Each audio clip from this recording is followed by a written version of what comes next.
इन चीज़ों से बचपन से लड़ा हूँ।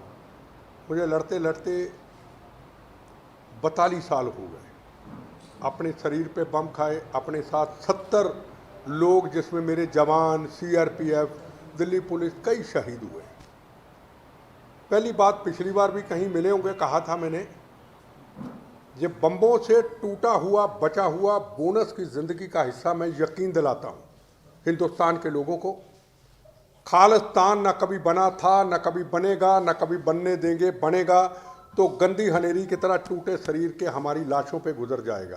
प्रथम राष्ट्र था, है और रहेगा।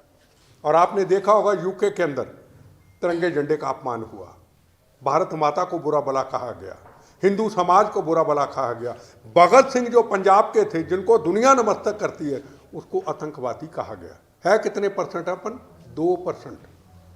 2% ये कौम है, 2% के आगे पूरी दुनिया सिर झुकाती है। हरमंदिर साहब के अंदर आप में कई लोग होंगे जिनकी ख्वाहिश होगी मैं हरमंदिर साहब मत्था टेकना चाहता हूं। उसके मन में ये है कि सिख और हिंदू एक रोटी बेटी 9 मास का रिश्ता है। और जो अब खालिस्तान की मांग वहां उठी है, ये लोग पाकिस्तान के इशारों पे, आईएसआई के इशारों पे पैसा लेके, फंडिंग लेके ये जुलूस निकालते हैं कि हम खालिस्तान बनाएंगे, और पूरी दुनिया के अंदर ये एक अफवाह उड़ाने की कोशिश करते हैं। और जो हमारे प्रधानमंत्री जी ने आज स्टेप लिया हिंदुस्तान की सरकार ने कि 5 दिन के अंदर अंदर अपना बोरी बिस्तरा उठाओ, कनाडा वासी को चले जाओ। अब सवाल ये है कि लोग, ये चंद लोग कहते सिख कौम के साथ धोखा हो रहा है। हिंदुस्तान को पूरी दुनिया ने, पूरे हिंदुस्तान ने, चाहे हिंदू, चाहे ईसाई, चाहे मुसलमान, कभी ये नहीं कहा ये 2% को राष्ट्रपति बनाया, ये 2% को। फिर किस बात का झगड़ा जी? मैं सवाल पूछना चाहता हूँ, किस बात का झगड़ा जी? झगड़ा सिर्फ इनको खालिस्तानियों को नफरत, पाकिस्तान के इशारों पे जिनके मंसूबों को नरेंद्र मोदी ने साफ कर दिया, 370 धारा हटा दी, पंजाब में अमन शांति आ गया, इनको नफरत है। हिंदू हिंदू हिंदू, हिंदू से क्या नफरत है? क्या पूरी दुनिया के अंदर से एक भी मेरा हिंदू भाई, रोटी बेटी 9 मास का रिश्ता, अगर हमारे गुरु साहिबानों के खिलाफ, अगर सिख समाज के खिलाफ अगर टिप्पणी की है, मैं यहीं अपना शीश काट के अपने पैरों में रख दूंगा। क्या खालिस्तान चाहते हो तो खुल के कहें ना, हम पूरे देश के अंदर खुश हैं, हमें कभी फर्क नहीं नजर आता, अहमदाबाद हो या पंजाब हो या राजकोट हो, क्यों ना बोले? हमारा चुप रहना ही जब तिरंगे झंडे का अपमान होता है, जब भारत मां को गाली दी जाती, इस मुल्क के साथ धोखा है। ये कमजोरी मैं आपको बता रहा हूं, ये कमजोरी हमारे में है। मेरा आपसे एक सवाल है, जब नरेंद्र मोदी जी नवाज शरीफ को मिलने गए थे, आपको सबको हमको नाराज करके गए थे ना, पर उनके अंदर ये था कि मैं पूरी दुनिया में एक मैसेज देना चाहता हूं कि मैं प्रधानमंत्री बना हूं, हम जंग नहीं चाहते। ये हिंदुस्तान आज का हिंदुस्तान है, हम जंग नहीं चाहते, हम लड़ाई नहीं चाहते, पर अगर पाकिस्तान की तरफ से कोई हरकतें होंगी, शहादतें होंगी, आपने देखा होगा 42 जवानों की शहादत दुनिया में बता दिया, 42 जवानों की शहादत हुई और उसके बाद 370 धारा हटी। क्या आज पाकिस्तान चाहता है कि हमारे 10 जवान शहीद करके फिर हम पीओ को भी ले लें? चाहता है तो आ जाए, हम पीओ को लेने को तैयार खड़े। हमारे प्रधानमंत्री जी कहते हैं हम किसी को छेड़ते नहीं, हमें कुछ छेड़े तो हम छोड़ते नहीं। वो क्रिकेटर हैं, दुनिया देखती है खेलों को। मैं फिर आपको उसका जवाब दूंगा, क्या भारत ने अपने जवान जो शहीद हुए, क्या उसका मुंह तोड़ जवाब नहीं दिया? अगर हमारे 4 जवान शहीद किए, ऑफिसर शहीद किए, अभी तक ऑपरेशन जारी है, निकाल के ठा कर रहे हैं। देखो पाकिस्तान से हमें क्या लेना? भूखा नंगा पाकिस्तान, खाने को रोटी नहीं। पॉलिटिकल लड़ाइयाँ चल रही हैं। क्या आज हिंदुस्तान के अंदर पॉलिटिकल लड़ाइयाँ हैं? पर जहाँ प्रथम राष्ट्र का सवाल आ जाए, लड़ने के लिए हम उसके लिए तैयार खड़े हैं। ये लड़ाइयाँ चलती रहेंगी। आज राष्ट्र का नाम पूरी दुनिया में ऊंचा हुआ है। आपने यूक्रेन को देखा होगा, यूक्रेन और रशिया की जंग, पाकिस्तान के बच्चे भी तिरंगा झंडा पकड़ के अपनी जिंदगियों को बचाया। पाकिस्तान के माँ बाप कहते हैं उन बच्चों के, अगर तिरंगा झंडा ना होता, नरेंद्र मोदी प्रधानमंत्री ना होते, तो हमारे बच्चे जिंदा ना होते। आज हिंदुस्तान की ये पोजीशन है। सवाल ये है, जैसे पंजाब क्यों बर्बाद हुआ?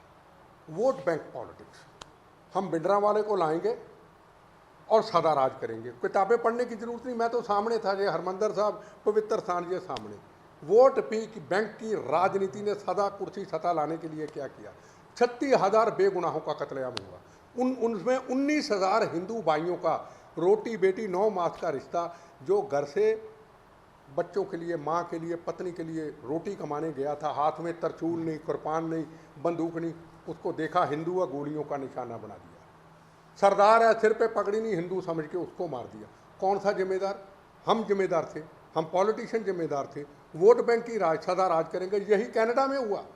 हमने नहीं सोचा कि दुनिया में ऐसा होता है। अब कनाडा की असलियत पता चली कि खालिस्तानियों का वोट बैंक लेने के लिए, सरकार बनाने के लिए, हमारे देश में चाहे कितना भी नुकसान हो जाए, हमें कनाडा में सरकार चाहिए। इनकी ऐसी की तैसी आज का हिंदुस्तान है। अगर कनाडा नहीं सुधरा तो कोई बात नहीं, किस तरीके से भी लड़ाई होगी, हम लड़ेंगे। आज अगर कनाडा की एम्बेसी वहाँ से हट गई तो नुकसान किसका है? हिंदुस्तान का भी नुकसान है। सबसे ज़्यादा नुकसान पंजाब का है, पंजाब के बच्चों का है। कैसे बच्चों का फ्यूचर होगा, कैसे बच्चे जाएंगे? क्या पंजाब के धर्म के ठेकेदार, क्या पंजाब की पॉलिटिकल पार्टियां इस बारे में बोलेंगी खालिस्तानियों के खिलाफ? आपके कारण हमारे बच्चों के फ्यूचर बर्बाद हो रहे, आपके कारण हमारा पंजाब बर्बाद हो रहा है, क्या कहेंगी? पॉलिटिशियन को अपने स्वार्थों को छोड़ करके बाहर निकलना होगा। प्रथम राष्ट्र को लेके मैं भी तो निकला हूं, मैं तो पॉलिटिक्स नहीं करता, क्लियर कट बात करता हूं जो सही है। पर पंजाब का पॉलिटिशियन क्यों नहीं करता? पूरे हिंदुस्तान का सिख समाज, जिम्मेदार लोग क्यों नहीं बोलते इनके खिलाफ? मुझे आप बता दीजिए। आपने खालिस्तान के सवाल पूछे, हिंदुस्तान में गुरुद्वारों से क्यों ना आवाज उठे? क्या हम भूखे नंगे पाकिस्तान से मिलना चाहते हैं? क्या हम यहाँ पे खुश नहीं हैं? क्या हमारे कारोबार चलते नहीं हैं? हमारी ट्रांसपोर्ट, हमारी फैक्ट्रियाँ चलती नहीं? अगर चलती हैं तो क्यों ना बोलें भैया ये कौम के गद्दार है, ये देश के दुश्मन हैं, हम इनके साथ नहीं। क्या एक आवाज़ उठी? तिरंगा झंडा का अपमान हुआ यूके के अंदर, क्या कौम में से किसी से आवाज़ उठी? खुल के कहता हूँ, क्यों ना उठे? आप क्यों उठाएं, ये क्यों उठाएं? हम, मेरी जिम्मेदारी क्यों नहीं है? वन इलेक्शन का सिद्धांत होना चाहिए। टाइम लगेगा, मुश्किलें आएंगी, पर आने वाले वक्त के अंदर हमारा देश तो मजबूत होगा। और दूसरा, सरकार को जनसंख्या बिल लाना बहुत ज़रूरी है। अगर गुजरात से, बॉर्डर से ड्रग्स मिल रहा है, पकड़ा जा रहा है ना, पकड़ा जा रहा है ना, पकड़ा जाना ही हमारी बीएसएफ या गुजरात पुलिस की कामयाबी है। पाकिस्तान तो हरकतें करते रहेगा। एक बार मोदी जी ने बोल दिया तो भारत नाम हो गया। हमने तो कहना शुरू, हम तो पहले भी कहते थे मेरा धर्म भारत माँ, मेरी जात वंदे मातरम, बचपन से कहते थे। ये अंग्रेज़ों के दिए हुए नारे। इंडिया नारा किसने दिया था?